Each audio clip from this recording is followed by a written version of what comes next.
Assalamualaikum warahmatullahi wabarakatuh. Alhamdulillahirabbil alamin. Asyhadu alla ilaha illallah wa asyhadu anna Muhammadan abduhu wa rasuluh. Allahumma shalli ala Muhammad wa ala ali Muhammad. Subhanaka la ilma lana illa ma 'allamtana innaka antal alimul hakim. Rabbi shrah li sadri wa yassir li amri wahlul 'uqdatam min lisani yafqahu qawli. Amma ba'd. Bapak Ibu sedaya, insyaallah kita bersyukur sekali lagi kepada Allah. Kita dibangunkan pagi ini dalam kondisi sehat insyaallah. Dan kita masih diberi nafas sebagai bukti bahwa kita masih hidup dan kita diberi waktu. Kita berdoa kepada Allah mudah-mudahan tambahan waktu kita menjadi ziyadatan li fi kulli khair. Ziyadatan li fi kulli khair. Ini doanya Rasulullah nggih. Di antara doa paginya adalah wal hayata ziyadatan li fi kulli khair. Jikalau saya masih diberi hidup ya Allah, maka saya mohon agar setiap tambahan kehidupan adalah tambahan kebaikan. Alangkah meruginya orang yang ditambah waktu kok ditambah buruk. Maka kualitas ilmu kita juga harus meningkat setiap waktu, bukti bahwa terkabulnya doa ziyadatan li fi kulli khair. Kemudian sebagaimana saya bacakan tadi ketika sholat, saya sering sekali ketika membaca ayat itu terbawa hatinya karena permintaan yang sangat agung di akhir ayat, di akhir lembar pertama surah Ali Imran.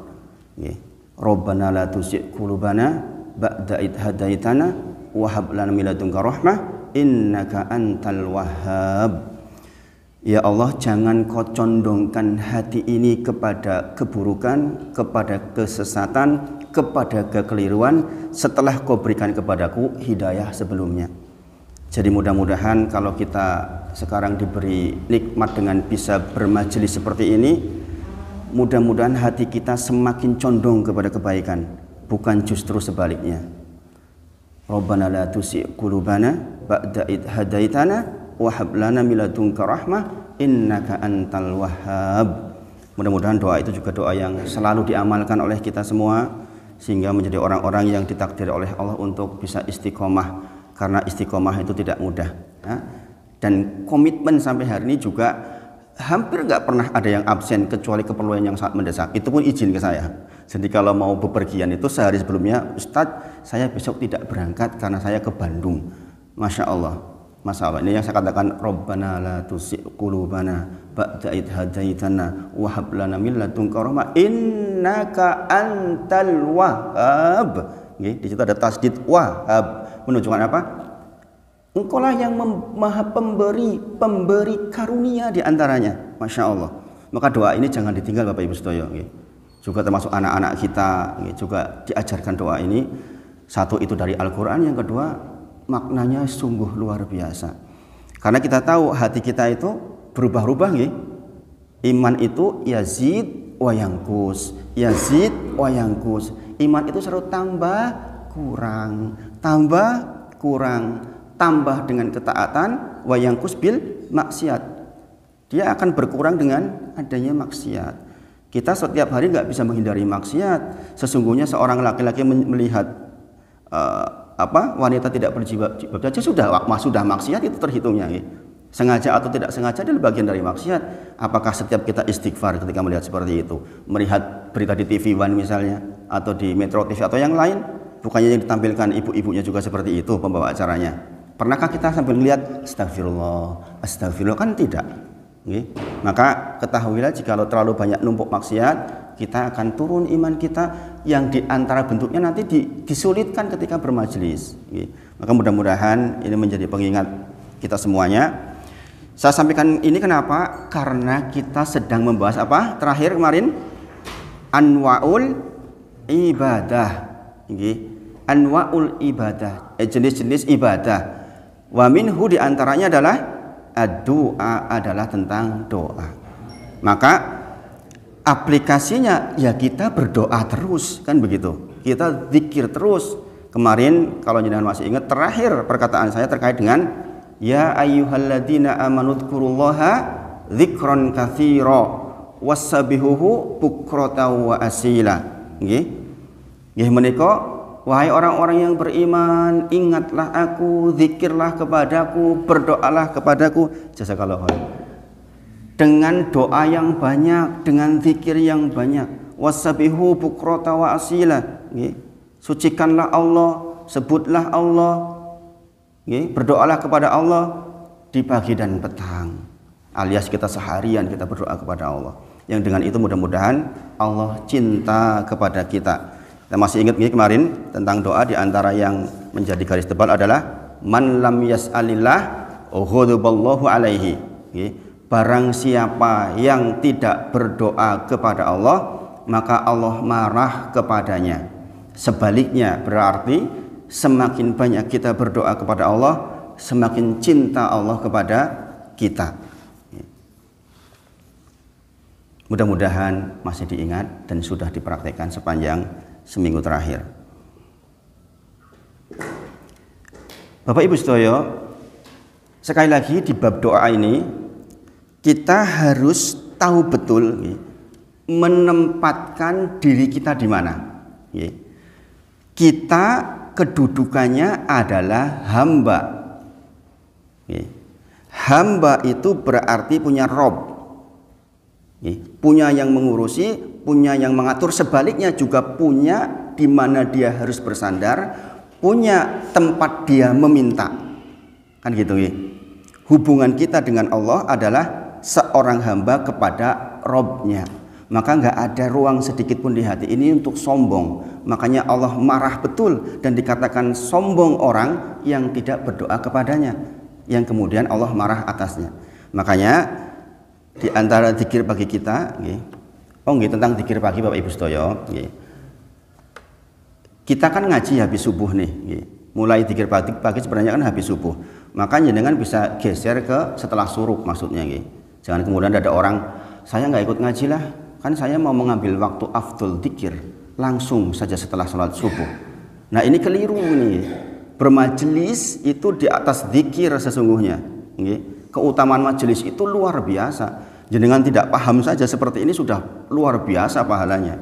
Jadi nanti jenengan kalau menghendaki zikir pagi ya nanti setelah sholat suruk di rumah pun boleh.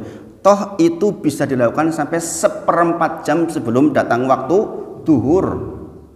Kadang-kadang jenengan baca la ilaha illallah wahdahu la syarika lahul mulku wa lahul hamdu wa huwa ala kulli syai'in qadir. Ping 1/10 niku lak kathah. Kalau diselesaikan dalam satu kali itu kan jenengan mungkin berat. Maka waktu jedanya adalah sampai 1/4 jam sebelum duhur. Jadi jangan khawatir. Nah, terkait dengan hubungan kita dengan Allah, di zikir pagi kita ada Sayyidul Istighfar. Sayyid itu pemimpin, istighfar itu ya istighfar. Pemimpinnya para istighfar. Jadi kalau ditanyakan istighfar terbaik apa? Yaitu Sayyidul Istighfar. Di situ keterangannya apa? Allahumma anta robbi la ilaha illa ants khalaqtani. Terus saya hamba engkau Rob. Kan gitu. Itu pernyataan kita setiap hari memang seperti itu. Nah, ini terkait dengan doa-doa kita. Kita ketika mau berdoa ya mendudukkannya tuh harus betul dulu. Yaitu apa? Saya hamba yang terhina, merasa butuh, meminta kepada yang maha bisa, maha mampu. Karena dia yang bisa mampu atau mampu memenuhi kebutuhan kita ila yaumil akhir, sampai hari kiamat. Kenapa saya katakan ada ila yaumil akhir? Karena setiap yang diminta disandarkan selain Allah nggak akan bisa mengabulkan ila yaumil kiamah. Sampai hari akhir nggak bakal bisa. Ini penting dipahami Bapak Ibu sedaya. Sehingga mudah-mudahan kita dijaga untuk tetap bertauhid sampai hari kiamat nih Pak. Kiamat bagi kita, kiamat kecilnya adalah yang meninggal. Sehingga kita berakhir dengan husnul khotimah. Kita mengucapkan la ilaha illallah. Yusabbitullahul ladzi bil qauli sabit fil hayati dunya wa fil akhirah. Surah Ibrahim ayat ke 27 sudah lewat nih pembahasannya. Allah akan kokohkan lisan kita dengan ucapan la ilaha illallah fil hayati dunya wa fil akhirah. Di dalam kehidupan dunia yaitu ketika menjelang meninggal, di dalam kehidupan akhirat dimulai dengan pertanyaan kubur sampai kemudian kita dibangkitkan. Allah akan kokohkan kita bagi orang-orang yang beriman. Yang iman itu diperoleh dengan ilmu, yang ilmu itu diperoleh dengan ta'alum, dengan belajar. Maka alhamdulillah kita ditakdir bisa belajar. Ada sebuah kajian, Masya Allah, panitianya itu orang yang sangat lembut hatinya, saya katakan. Jadi ketika ada sebuah kejadian acara berbarengan gitu, yang datang sedikit itu, beliau itu sampai menitikan air mata itu. Ini kasihan Ustadz Wahid yang datang kok sedikit banget, cuma 10 orang, biasanya banyak gitu. Saya katakan, jangan kok 10 orang Pak, 3 orang saja kita harus tetap semangat gitu. Wong ini memang berbarengan dengan acara lain gitu di kampung gitu. Jadi sekali lagi, kalau kita ditakdir itu berarti ya yang lain-lainnya juga membuat kita jadi bisa. Delalai orang pas berbarengan, delalai kita sehat, itu ketakdir baik kita oleh Allah untuk bisa bermajelis. Masya Allah, mudah-mudahan dilembutkan hati kita seterusnya. Dan saya berharap betul yang ngaji menjadi duta-duta bilhal, duta-duta kebaikan di lingkungan, bahwa orang yang ngaji itu memang berubah total. Apalagi nanti kalau sudah belajar tentang Kitabul Jami, belajar tentang adab dan akhlak, Masya Allah, kita akan sangat-sangat dilembutkan hatinya insya Allah. Sekali lagi, kedudukan kita adalah seorang hamba yang menghinakan diri di depan Rob kita. Maka kesombongan itu adalah pakaiannya Allah. Sesiapapun yang memakainya, dia akan dilemparkan ke neraka jahanam. Nah, kenapa ini menjadi anwa'ul ibadah? Bayangkan, sesuatu yang kita tempatkan di mana kita menjadi hina bina, lah kok ada sebagian orang meyakini harus diserahkan kehinaan itu kepada selain Allah. Itu yang kenapa dikatakan doa itu atau berdoa kepada selain Allah itu menjadi syirik terbesar. Karena kita memang mendudukkan diri kita berdoa, ya saya itu hamba, saya itu butuh, maka saya minta, ya Allah saya butuh sehat, ya Allah saya butuh anak saya jadi anak yang soleh. Kan pengakuan itu. Bayangkan kalau pengakuan itu, ya wali fulan bantu saya dong agar anak saya jadi anak yang soleh.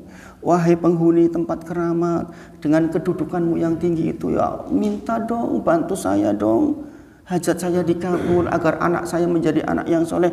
Nah ini kan masalah.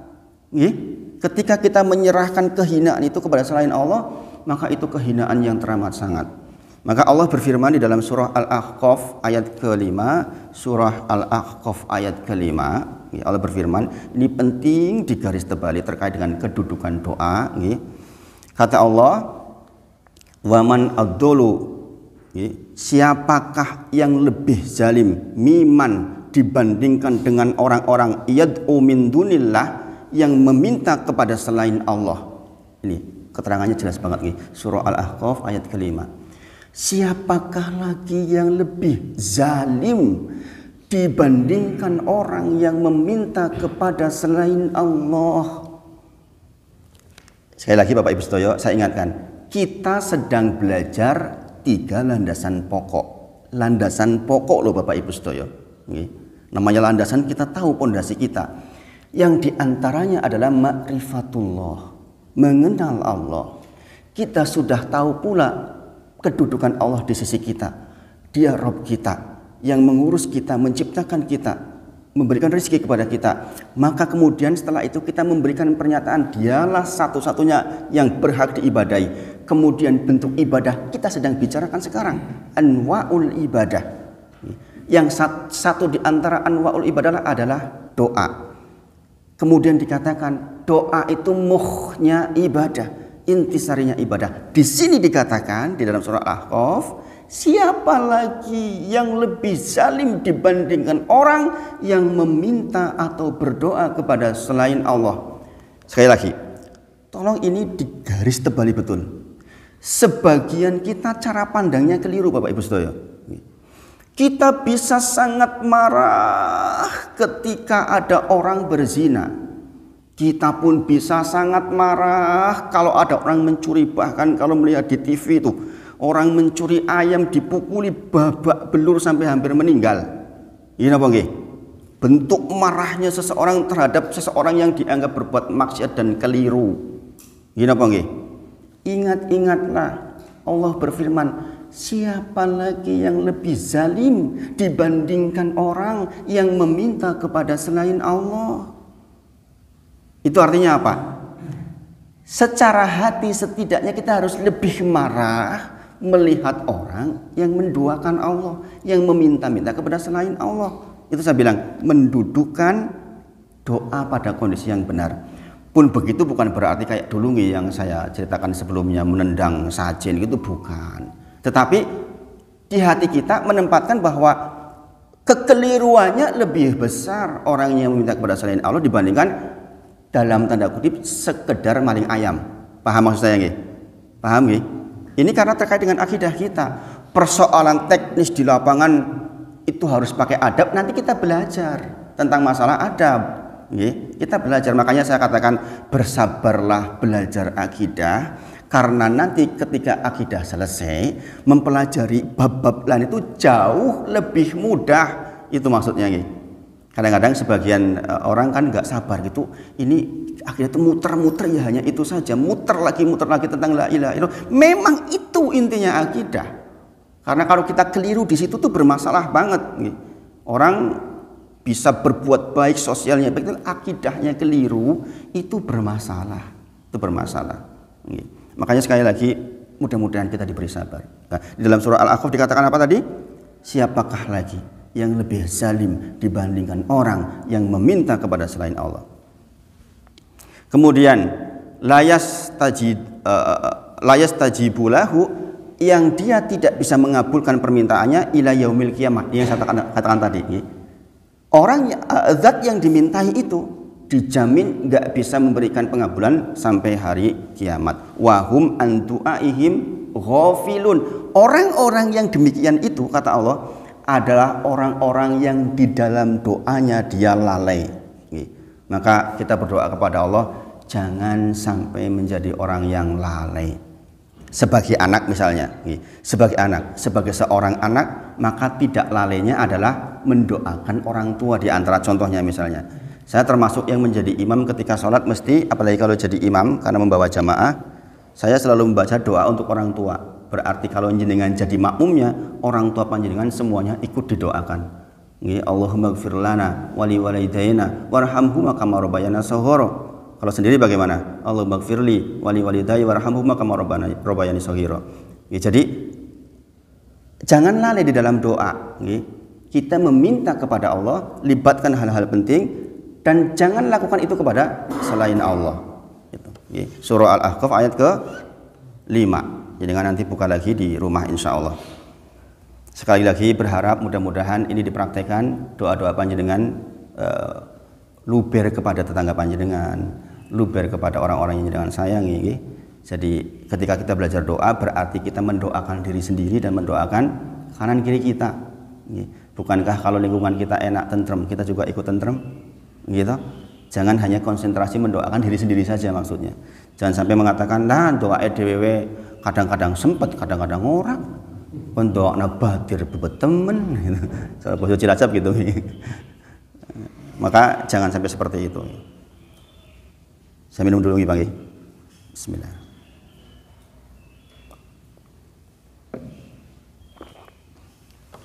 Kemudian Bapak Ibu sedaya,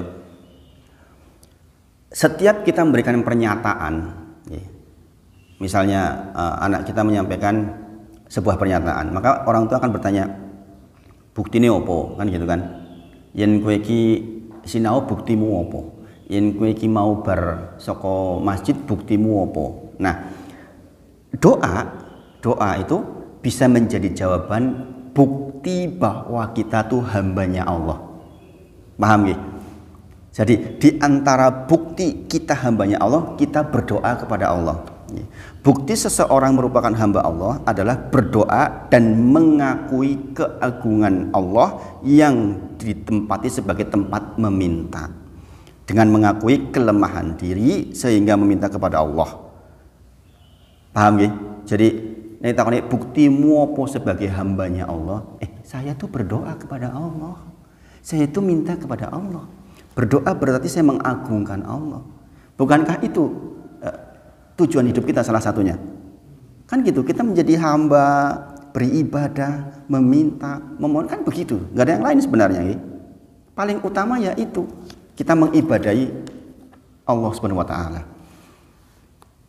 Maka sekali lagi, meskipun insya Allah yang sudah ngaji, insya Allah terhindar dari yang demikian, bahwa kita jangan serahkan itu kepada hamba-hambanya Allah yang lain, apapun bentuknya, pokoknya apapun bentuknya tak terkecuali. La malakun muqarrabun wala nabiyyun mursalun, bahkan tidak kepada malaikat yang didekatkan, demikian juga kepada nabi yang diutus. Baik, kemudian anwaul ibadah yang kedua adalah al-khauf. Doa insya Allah sudah selesai. Kita sekarang bahas al-khauf. Al-khauf itu artinya takut yang disertai pengagungan. Kitabnya sedikit tapi pembahasannya banyak. Al-khauf itu takut yang disertai pengagungan. Berarti Bapak Ibu sedaya, rasa takut itu ibadah. Saya yakin Bapak Ibu sedaya, ini yang nggak belajar nggak ngerti begini nih. Hah? Rasa takut ibadah? Iya, rasa takut itu ibadah. Saya dulu ketika belum belajar juga nggak ngerti. Ternyata perasaan takut itu juga ibadah, yaitu takut yang dengan pengagungan.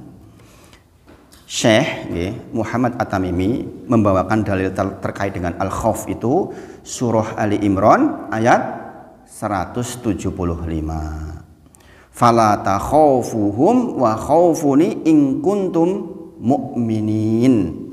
Maka janganlah kalian takut kepada mereka, tapi takutlah kepadaku jika kalian benar-benar orang yang beriman. Lihat akhir katanya. Nek panjenengan memang benar-benar ngaku wong iman, maka takutlah kepadaku, kata Allah. Jangan takut kepada mereka. Ali Imran 175. Bayangkan Bapak Ibu sedaya, orang yang akidahnya benar itu ya tentrem banget lah hidupnya.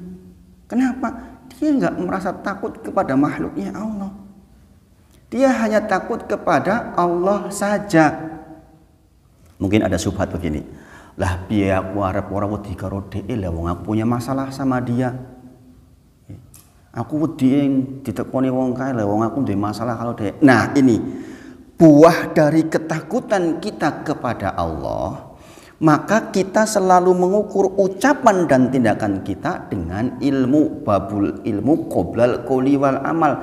Dadi-dadine mboten ngantos nyalai juga makhluknya Allah. Pahami Bapak Ibu nggih? Kita kan kalau nggak punya masalah dengan orang lain kan nggak ada rasa takut. Gini apa nggih? Ke hewannya Allah, misalnya ke singa sekalipun lah, kalau kita nggak nyalai ya enggak lah. Nyalai ya misalnya masuk ke wilayahnya, malah ngeledeki lah jadi masalah. Demikian juga kepada makhluknya Allah yang lain secara keseluruhan. Allah perintahkan wala takhaufuhum, jangan takut kepada mereka, takutlah kepadaku. Nek bener-bener panjenengan tiang ingkang beriman. Masya Allah ya. Ini pendek Ali Imran 175, tapi Masya Allah ya. Manfaatnya tuh besar banget. Ini kalau yang paham jadi tentrem banget di hidupnya insya Allah. Karena nggak ada rasa takut ya. Keatasan kita misalnya, kita nggak akan punya rasa takut lah. Kita takutnya kepada Allah, mau berbuat hal yang menyalahi bos kita juga nggak mau. Menyalahi bos kita kan jadi masalah. Karena apa? Karena itu berarti menyalahi peraturan Allah. Contoh, jenengan bolos kerja, ya kan? Itu kan jenengan sedang membuat makar kepada bos panjenengan, tapi sesungguhnya makar kepada Allah. Karena Allah perintahkan ketika jenengan menandatangani sebuah kontrak kerja, ya dilakukan penuh. Bahkan sholat duha pun nggak boleh tanpa izin. Sangat dipahami ya? Jenengan dikontrak kerja jam 7 sampai jam 12 melewati waktu duha atau itu, bos tidak mengizinkan jenengan untuk melakukan sesuatu yang lain kecuali pekerjaan, maka kalau jenengan nggak izin sholat duha nggak boleh, karena sunnah wajib terhadap bos, sunnah terhadap Allah. Sunnah kepada Allah dikalahkan oleh wajibnya terhadap makhluk. Pahami Bapak Ibu saudara? Ini yang dikatakan wala takhaufuhum wa khaufuni in kuntum mu'minin.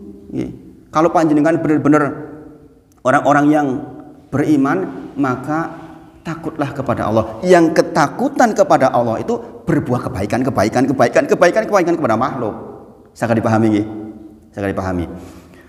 Sekali lagi, maka janganlah kalian takut kepada mereka, tapi takutlah kepadaku jika kalian benar-benar orang yang mukminin, orang yang beriman. Seseorang yang takut kepada selain Allah bisa terjerumus di dalam kesyirikan. Mengapa? Karena rasa takut itu adalah anwaul ibadah. Karena pernyataan tadi, Allah memberikan pernyataan takut tuh hanya kepadaku saja, tidak takut kepada mereka. Nah, sekarang pertanyaannya, lantas takut seperti apa yang dibolehkan sehingga kita tidak masuk di dalam kesyirikan? Maka disebutkan di sini takut itu ada dua macam. Yang pertama adalah khauf tabi'i. Khauf yang tabi'i, takut yang merupakan tabiat. Contoh rasa takut yang merupakan tabiat, di sini disebutkan beberapa contoh. Di antaranya adalah rasa takut yang merupakan tabiat ini seperti rasa takut terhadap hewan-hewan buas. Istri saya tuh takut banget sama ulet. Delok krungu jenenge wis gilop-gilop gitu. Enggak tahu kenapa. Ya itu kan tabi'i, memang begitu. Dipaksa nganti tekan piye-piye tetep wedi wae. Beli sayuran lagi dipotong-potong tiba-tiba itu melayu itu sampai ke kamar. Lah piye to? Ya mbu pokoknya wedi banget. Nah itu takut yang tabi'i. Tabiatnya memang seperti itu. Kita berhadapan-hadapan sama macan ya takutlah, masa iya kita nggak takut, ya lucu gitu kan. Itu namanya takut yang tabi'i, yang bukan termasuk takut ibadah maksudnya. Seseorang takut ketinggian itu juga takut tabi'i. Aku ditenan, saya termasuk yang demikian. Di atas melihat ke bawah tuh la ilaha illallah. Ininya ngeper duluan. Tapi ada orang yang enggak kan begitu, biasa saja di atas kayak gitu. Kita kan jadi konten sekarang kayak gitu. Jadi rasa takut yang tabi'i itu termasuk rasa takut yang dibolehkan. Takut terhadap benda-benda seperti senjata dan semisalnya. Sekarang lagi rame ada polisi ditembak sama polisi.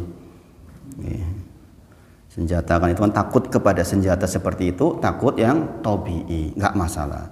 Hal ini boleh selama tidak melanggar syariat. Ini kata kuncinya, jangan pahami. Takut tabi'i itu boleh selama tidak melanggar syariat. Artinya ketakutan kita yang tabi'i ini jangan sampai membuat kita menjadi melanggar syariat. Contoh, ada seorang laki-laki pergi ke masjid, dia takut ke masjid, akhirnya enggak jadi berangkat ke masjid gara-gara takut dibilang sama orang, mas alim temen sampean. Paham? Ada orang yang gara-gara begitu jadi enggak berangkat ke masjid kan. Sok suci mas sampean mas, wong panjenengan we si pecicilan we dadak yang masjid. Isin takut dibilang seperti itu. Lah wong aku wong ijik koyo ngene iki, rasah yang masjid lah wegah. Itu yang enggak boleh. Asalnya ketakutan seperti itu boleh, tapi karena ketakutan itu yang tabi'i itu, kan tabi'i itu. Jenengan digitukan kan takut kan? Sebagian orang kan, duh nanti kepiye kan? Tetapi ketika itu menghasilkan menjadi melanggar syariat, maka itu yang tidak boleh. Saged dipahami nggih? Lah bu nganggo jilbab, sifatnya sampean weji kaya ngono kuwi elek men. Lah kok nyang nganggoni jilbab gede-gede, ngelek-eleki Islam, misalnya seperti itu. Akhirnya dengan itu jenengan ketakutan dan tidak pakai jilbab, mending ra nganggo jilbab ra ono beban. Itu tabi'i yang tidak boleh. Paham nggih Bapak Ibu nggih? Paham nggih? Jadi asalnya takut tabi'i itu boleh sepanjang tidak melahirkan pelanggaran syariat. Berarti kalau begini kasusnya bagaimana menurut jenengan? Saya tidak pergi ke masjid, takut karena di situ selalu ada harimau. Nah ini masalah nih. Ya kita cari cara supaya ketakutan kita itu hilang. Misalnya cari jalan yang lain. Jangan sampai kemudian karena kondisi itu kemudian kita tidak berangkat dan mendurhakai Allah Subhanahu wa taala. Karena kita diberi pikiran yang dengan itu kita bisa mencari solusinya. Jadi sekali lagi, takut yang seperti ini asalnya dibolehkan sepanjang tidak merusak syariat. Apa dalilnya bahwa takut tabii dibolehkan? Wad dalilu qaulu ta'ala, adapun dalilnya adalah Allah berfirman di dalam surah Al-Qasas ayat ke-21, kisahnya Musa alaihissalam. Ketika beliau dikabarkan oleh Allah kepada kita di dalam surah Al-Qasas 21 ini, Allah berfirman, fa kharaja minha. Musa pergi minha, dari hadis itu kota maksudnya. Kotanya Musa waktu itu. Ketika beliau secara tidak sengaja di hari-hari sebelumnya mukul wong, misah wong dodo bertengkar karena dia badannya tuh sterek, mantap, ninju wong mati. Musa alaihissalam, makanya digambarkan Musa itu kan keker gitu. Karena apa? Satu tuk gitu aja mati gitu. Nah, ini kabar ini sampailah kepada raja sehingga dia dikejar-kejar untuk diadili. Nah, ini Musa takut. Musa punya rasa takut pada waktu itu, maka fakharaja minha, maka kemudian Musa keluar minha dari kota itu dengan kondisi bagaimana? Khaifan, yaitu dengan kondisi punya rasa takut, ya taraqqabu, dan dia berharap menunggu kek lunga. Dia berdoa kepada Allah, Rabbi najini minal qaumidz zalimin, ya Allah, selamatkan aku dari kaum yang zalim. Ya ini takutnya bagus, takutnya Musa alaihissalam membuat dia melakukan sunnah dengan menjauhi sumber ketakutan. Dan dia minta kepada Allah, ya Allah, saya berlindung kepadamu, selamatkan aku dari kaum yang zalim. Ini produk dari orang yang bertauhid. Ketika ada rasa takut yang tabii, bukannya kemudian jadi melanggar syariat. Ketakutannya dilaksanakan sunnahnya. Ngonone jalan ke masjid ada ular di situ, ya nggak usah lewat situlah. Cari cara lain sambil berdoa, ya Allah, selamatkan aku dari ular itu, selamatkan aku dari singa itu, selamatkan aku dari gangguan itu. Sebagaimana Musa, ya Allah, selamatkan aku dari kaum yang zalim, yaitu Fir'aun maksudnya. Sangat dipahami. Ini dalil mengapa takut yang tabiat atau tabii atau tabiat dibolehkan. Sekali lagi syaratnya tidak sampai melahirkan kekeliruan di dalam syariat akibat ketakutan itu. Jadi ini anwaul ibadah terkait dengan khauf. Kemudian takut yang tidak dibolehkan yang melahirkan kesyirikan, takut yang merupakan bagian dari ibadah. Ini adalah takut yang disertai pengagungan. Jadi kata kuncinya apa?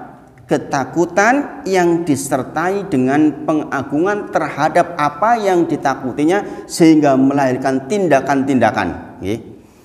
Takut ini hanya milik Allah asalnya dan tidak boleh diserahkan kepada selain Allah. Jadi takut yang dengan pengagungan itu hanya miliknya Allah saja. Di antara jenis takut yang syirik adalah al-khauf asir, yaitu takut yang tidak terlihat sebabnya untuk seseorang merasa takut. Al-khauf asir adalah takut yang sesungguhnya kita tuh nggak tahu ghaib penyebabnya jelas, kemudian kita takut. Contoh di antara yang disebut oleh para ulama adalah takutnya orang-orang kepada orang musyrikin bahwasanya sesembahan mereka akan memberikan kemudaratan kepadanya. Contoh, kowe ojo menghina wali fulan. Engko kowe ciloko, paham nggih? Ada nggak itu bentuknya ketakutan yang seperti itu? Kan nggak ada. Ada nggak bukti bahwa dia kemudian melempar panah tiba-tiba ke kita malam hari si wali itu? Sekarang kan banyak terjadi seperti itu, nggih. Kowe ojo menghina wali yang nggak pakai baju itu, malah kowe sing edan. Pernah dengar seperti itu? Pernah, nggih? Ini yang mengatakan bukan S1, S2, S3 yang mengatakan. Nggih. Makanya Bapak Ibu sedoyo, zaman sekarang itu kadang-kadang naudzubillah, gelar itu nggak jadi ukuran. Masalah hidayah itu benar-benar milik Allah total. Ini terbuka di zaman media sosial zaman sekarang ini. Perkataan-perkataan orang yang dianggap dalam tanda kutip doktor, bayangin aja, masa mengatakan seperti itu. Naudzubillah min dzalik. Wani-wani menghina-hina itu wali majdub. nanti malah kamu yang gila. Itu kan ini masuk di sini nih. Di antaranya adalah contoh ketakutan seseorang akibat ancaman orang-orang musyrikin yang mengatakan nek kowe ora hati-hati karo kae kalau laut kidul engko kowe bakalan ciloko, uripmu deblek, uripmu susah sengsara. Pernah dengar seperti itu? Sehingga dengan itu melahirkan persembahan-persembahan, dan di tempat saya masih terjadi ini seperti ini. Alhamdulillah keluarga besar saya sudah tidak. Jadi di keluarga di sana itu masih ada budaya sedekah bumi yang dia sembelih, kemudian ditanam kepalanya. Bahkan atas dasar alasan menguri-uri budaya, sekarang muda-mudinya pun begitu. Bayangkan ini sudah diperjuangkan lama, tahu-tahu atas alasan satu kelompok nguri-uri budaya, maka kegiatan seperti itu dilaksanakan lagi. Dulu padahal sudah tidak. Kalau nyembelih ya nyembelih saja, kemudian semuanya dimakan, hanya untuk makan bareng-bareng. Itu proses awalnya seperti itu.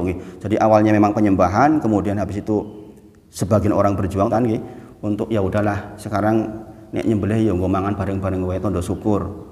Kemudian nggak ada yang dipendem lagi. Nah, sekarang ada lagi seperti itu. La ilaha illallah. Nah ini takut yang karena hal yang ghaib, al-khauf asir yang nggak kelihatan sebenarnya ketakutan itu, tetapi kemudian diyakini oleh seseorang akibat ancaman dari makhluk-makhluk yang nggak jelas sebenarnya. Nek kue ora, contoh misalnya apa? Nek kue ora lewat kene kemudian ora tintin, engko kue bakal ciloko, mobilmu keguling. Nah ini kan ada nggak itu barangnya kelihatan jelas nggak? Nggak ada kan? Makanya ada cerita dari salah satu ustadz, saya juga ketawa ketika dengarnya. Dia dibonceng dinaikin mobil sama tentara itu. Gagah mantep. Lewat ke jembatan. Din. Pak enten apa ya, Pak? Mboten napa-napa. Enten apa ya, Pak? Oh, iya, katanya kalau enggak ngetin di sini nanti celaka kita. Nah, itu contohnya. Contoh dari al-khauf yang dengan pengagungan. Pahami Bapak Ibu nggih? Nah, ini tidak boleh. Ini diantara dalil tentang takutnya bahwa ada takut dengan pengagungan, dan ini biasa diancamkan oleh orang-orang yang menduakan Allah. Diantaranya adalah kisahnya Nabi Hud alaihissalam yang ditulis oleh Allah, difirmankan oleh Allah di dalam Quran surat Hud ayat ke-55. Menika Allah berfirman, kami tidak mengatakan sesuatu melainkan sesungguhnya sesembahan-sesembahan kami telah memberikan kepadamu Hud keburukan. Dalam hal ini adalah penyakit gila. Maka kemudian apa kata Hud? Nah ini perkataan Hud yang harus kita pegang. Qala, Hud berkata, inni ushidullah. Hud menjawab, sesungguhnya aku bersaksi kepada Allah.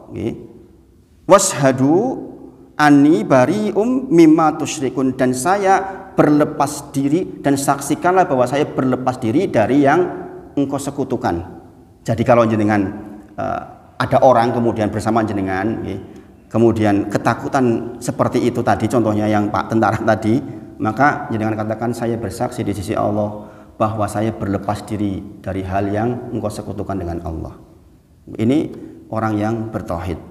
Bahwa itu sejarah itu ada, dan ini selalu diancamkan kepada para nabi, termasuk diantaranya adalah Hud alaihissalam. Mereka mengatakan, Hud, nek kue ora nyembah sesembahanku, sesungguhnya aku nggak mengatakan hal-hal yang lain kecuali bahwa sesungguhnya sesembahanku itu telah membuatmu punya penyakit gila atau akan membuatmu menjadi gila,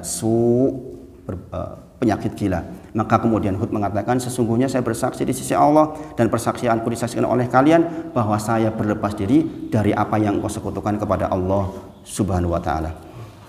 Nah, jika sekiranya ini penting banget. Jika sekiranya Nabi Hud alaihissalam takut dengan ancaman tadi, nek kowe ora nyembah kowe dedan, nek kowe ora nyembah kowe dadi deblek, nek ora nyembah kowe dadi wong kekurangan sengsara, kemudian Hud takut misalnya, maka ketakutan tersebut menjadikan Hud tentu saja menjadi tidak berdakwah. Maka itulah yang dinamakan takut syirik. Sekali dipahami nggih? Sekali dipahami. Mudah-mudahan logika dalilnya mudah-mudahan bisa dipahami. Contoh takut syirik yang lain adalah ungkapan seseorang seperti ini misalnya nih. kalau kita tidak beri sajen kepada penjaga laut selatan, kita akan celaka, akan ada musibah. Itu takut syirik. Sekali lagi, itu takut syirik. Maka ini diperhatikan. Memang ini kadang-kadang seperti berlawanan dengan urf, tapi ya bagaimana lagi, harus disampaikan kali Bapak Ibu. Mudah-mudahan yang hadir tidak ada yang melaksanakan seperti itu. Saya di beberapa masjid agak hati-hati menyampaikan yang begini ini, karena masih campur aduk orangnya. Ada sebagian yang memang masih meyakini seperti itu. Itu harus lambat-lambat banget. Demikian pula perkataan seseorang, wahai fulan, jangan engkau mengejek wali-wali kami, nanti engkau akan celaka. Ini dalam kitabnya tulis seperti itu. Jika ketakutan tersebut mengantarkan mereka untuk memberikan sajen, takut, ditakut-takuti, akhirnya ya wislah kayak sajen. Atau membuat seseorang tidak berhenti mengejek. Dadi ora wani ngejek. Ya ngejek itu cerita lain, ngejek itu ya elek nggih. Ngejek itu ya elek, tetapi kalau jenengan tidak ngejek karena takut engkau nek ngejek dek engkau awake dhewe celaka, itu ya enggak boleh itu. Sangat dipahami nggih. Saya tidak sedang mengajarkan jenengan untuk ngejek, bukan nggih. Tapi kalau jenengan tidak berani ngejek goro-goro jenengan khawatir nanti dia buat celaka kita secara gaib, maka itu yang tidak diizinkan. Ketahuilah bahwa yang mengatur seluruh alam semesta ini adalah Allah Subhanahu wa taala, maka apakah penjaga laut selatan atau wali-wali mereka yang telah terkubur di dalam tanah akan memberikan kemadaratan kepada kita? Jadi ketahuilah bahwa segala sesuatu, innallaha ala kulli syai'in qadir. Allah yang berkuasa atas segala sesuatu, maka yang lain-lain itu nol nilainya, enggak ada apa-apanya. Nah, mudah-mudahan dengan kita belajar anwa'ul ibadah yang kedua ini, kita mendudukkan rasa takut kita pada posisi yang benar, yang dengan itu kita menjadi orang yang ibadahnya sempurna insyaallah. Itu yang disampaikan pagi ini. Kita tutup dengan kafaratul majelis. Wa naqallama bihamdika asyhadu alla ilaha illa anta astaghfiruka wa atubu ilaik wa akhiru da'wana alhamdulillahirabbil alamin. Assalamualaikum warahmatullahi wabarakatuh.